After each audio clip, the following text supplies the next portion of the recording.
অবশেষে সুখবর, pay scale বরাদ্দ ২০,০০০ কোটি টাকা, গ্যাজেটের তারিখ ২২ তারিখে। তো দর্শক, নবম পে স্কেলের আজকের সবচেয়ে বড় সুখবরটি শেষ পর্যন্ত দেখুন এবং শুরুতেই চ্যানেলটি সাবস্ক্রাইব করে রাখুন পরবর্তীতে নবম পে স্কেলের সকল আপডেট সবার আগে পেতে। তো দর্শক, দীর্ঘ প্রতীক্ষার পর সরকারি কর্মচারীদের জন্য সুখবর এসেছে। সরকারের সর্বশেষ বৈঠক ও অর্থ উপদেষ্টার পরামর্শক্রমে পে স্কেল সংস্কারের জন্য মোট ২০,০০০ কোটি টাকা বরাদ্দ চূড়ান্ত করা হয়েছে। এই সিদ্ধান্তটির গেজেটের তারিখ হচ্ছে ২২ জানুয়ারি ২০২৬ তারিখে প্রকাশিত হবে, যা দেশের সকল সরকারি অফিস এবং সংশ্লিষ্ট দপ্তরগুলোতে ইতিমধ্যেই বিতরণ করা শুরু হয়েছে। সরকারি সূত্রে জানা যায়, এই বরাদ্দ শুধুমাত্র বেতন বৃদ্ধির জন্য নির্ধারিত হয়েছে এবং এটি বিভিন্ন গ্রেডের কর্মচারীদের মধ্যে সুবিন্যস্তভাবে বিতরণ করা হবে। বিশেষজ্ঞরা মনে করছেন, নতুন পে স্কেল কার্যকর হওয়ার পর সরকারি কর্মচারীদের ন্যূনতম থেকে সর্বোচ্চ স্তরের বেতন হারে উল্লেখযোগ্য বৃদ্ধি হবে, যা তাদের আর্থিক অবস্থানকে দৃঢ় করবে এবং দেশের অভ্যন্তরীণ অর্থনীতিতেও ইতিবাচক প্রভাব ফেলবে। অর্থ মন্ত্রণালয় ও পে কমিশন কর্মকর্তাদের মতে, বরাদ্দকৃত ২০,০০০ কোটি টাকার মধ্যে বেতন বৃদ্ধির পাশাপাশি বিভিন্ন ভাতা ও সুবিধা বৃদ্ধির বিষয়টিও অন্তর্ভুক্ত রয়েছে। কর্মকর্তারা নিশ্চিত করেছেন, নতুন কাঠামো অনুযায়ী প্রায় ৮০% বেতন বৃদ্ধি, ৩০% ভাতা বৃদ্ধি এবং গ্রেড সংখ্যা মোট ১৪ উন্নীত করা হয়েছে।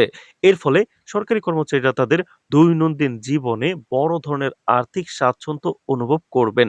পে স্কেলের এই সংস্কার শুধু অর্থনৈতিক দিকেই নয়, বরং প্রশাসনিক কাঠামোর মধ্যে কর্মীদের উৎসাহ ও মনোবল বাড়াতেও গুরুত্বপূর্ণ ভূমিকা রাখবে।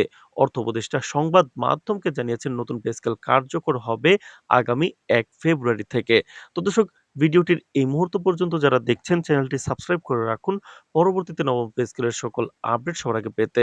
তো দর্শক, যেটা বলছিলাম, ১ ফেব্রুয়ারি থেকে কার্যকর হবে। তিনি আরো বলেন, আমরা আশা করছি নতুন বেতন কাঠামোর সঙ্গে সরকারি সেবার মানও বৃদ্ধি পাবে। সরকারি কর্মচারীদের মধ্যে কাজের প্রতি উদ্দীপনা বাড়ানো এবং তাদের আর্থিক স্থিতিশীলতা নিশ্চিত করাই আমাদের মূল লক্ষ্য।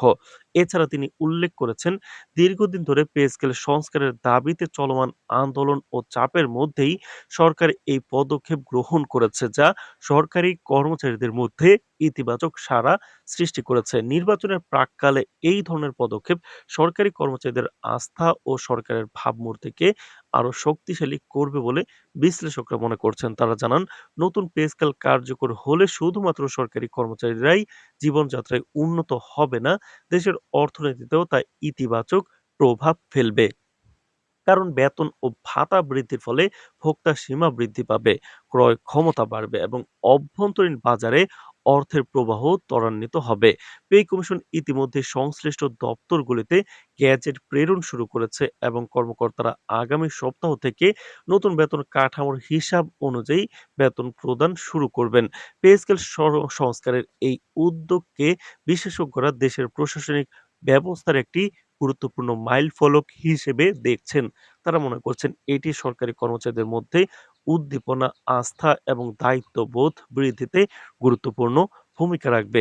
সার্বিকভাবে বলা যায়, ২০,০০০ কোটি টাকার এই বরাদ্দ শুধু একটি সংখ্যা নয়, এটি সরকারি কর্মচারীদের জীবনে অর্থনৈতিক স্থিতিশীলতা এবং সুনিশ্চিত ভবিষ্যতের প্রতীক। তো দর্শক, ভিডিওটির এই মুহূর্ত পর্যন্ত যারা দেখছেন, চ্যানেলটি সাবস্ক্রাইব করে রাখুন পরবর্তীতে নবম পে স্কেলের সকল আপডেট সবার আগে পেতে।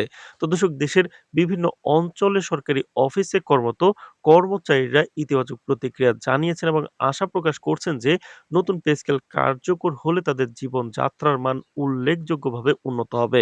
বিশেষ করে যারা দীর্ঘদিন ধরে বেতন বৃদ্ধির অপেক্ষায় ছিলেন, তাদের জন্য এটি আনন্দের খবর। তো দর্শক, দেশের জনগণের কাছে এই খবরের উত্তেজনা লক্ষ্য করা যাচ্ছে, কারণ সরকারি কর্মচারীরা দেশের সেবা প্রদান করেন এবং তাদের আর্থিক স্বাচ্ছন্দ্য নিশ্চিত হলে দেশের সেবা ব্যবস্থার মানও বৃদ্ধি পাবে।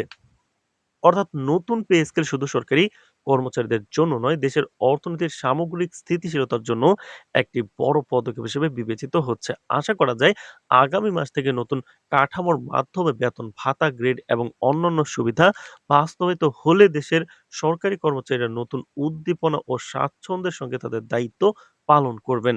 তো দর্শক, নবম পে স্কেল এবং মহার্ঘ ভাতার যে কোনো গুরুত্বপূর্ণ আপডেট পেতে চ্যানেলটি সাবস্ক্রাইব করে রাখুন। আজ এ পর্যন্তই। ধন্যবাদ।